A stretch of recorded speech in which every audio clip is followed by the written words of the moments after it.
Le journal en détail, le président Abdel Fattah el-Sisi a enjoint d'accroître l'efficacité du système des produits de services pétroliers et de multiplier les investissements dans le secteur pétrolier afin de renforcer la capacité de cet important domaine d'investissement à soutenir l'économie nationale et à répondre aux besoins du marché local.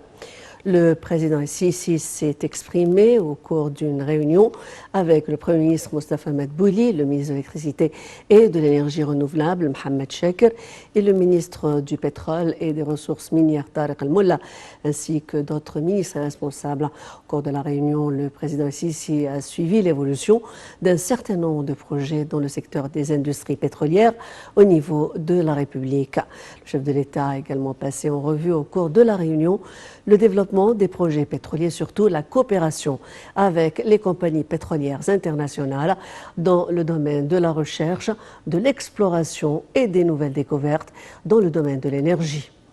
Sur un autre plan, le président el-Sisi a enjoint de mettre en place l'infrastructure électrique du projet géant, le nouveau Delta, pour s'adapter au taux de développement actuel et prochain dans la région. Et dans ce contexte, le ministre de l'Électricité, Mohamed Chakr, a présenté les détails sur l'alimentation électrique du projet agricole Nouveau Delta qui s'étend sur une superficie d'environ 2,2 millions de faidans. Le président Abdel Fattah el-Sisi a reçu un appel téléphonique de la part du président ukrainien Volodymyr Zelensky, le porte-parole de la présidence.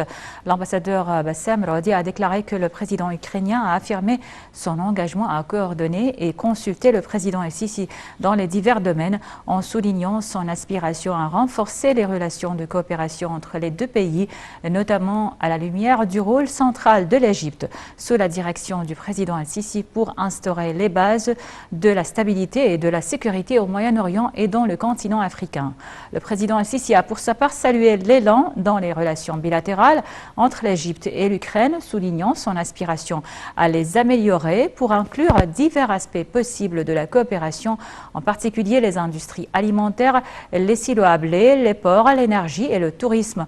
Le porte-parole de la présidence a déclaré que le contact téléphonique a également porté sur les moyens de renforcer les relations bilatérales, notamment les relations économiques, les investissements et le commerce, ainsi que la coopération en matière de sécurité entre les deux pays pour servir les intérêts communs, ainsi que l'examen d'un certain nombre de questions régionales et politiques d'intérêt commun.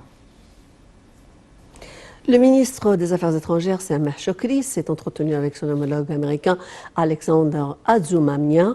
Au début de ces rencontres ce matin à New York, M. Shoukry a examiné avec son homologue les relations entre les deux pays et ils ont échangé les points de vue sur un nombre de dossiers d'intérêt commun.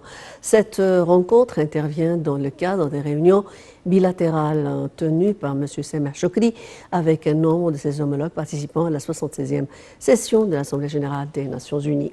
Ces réunions visent à discuter de la coopération avec ces pays et mener des consultations sur les questions régionales et internationales et les défis communs. Rappelle que les réunions du ministre des Affaires étrangères avec ses homologues visent également à la présentation des réalisations sur le plan national dans le but d'appuyer les intérêts communs avec les pays amis et partenaires. Le ministère de la Santé a annoncé que 800 personnes rétablies du coronavirus avaient quitté les hôpitaux de confinement hier après avoir reçu les soins médicaux nécessaires, portant le nombre total des cas guéris du Covid-19 à 253 271 cas. Le ministère de la Santé a toutefois déclaré avoir détecté 568 nouvelles infections au coronavirus et 36 décès. L'Égypte a comptabilisé jusqu'à présent un total de 300 278 cas de contamination, dont 17 110 décès.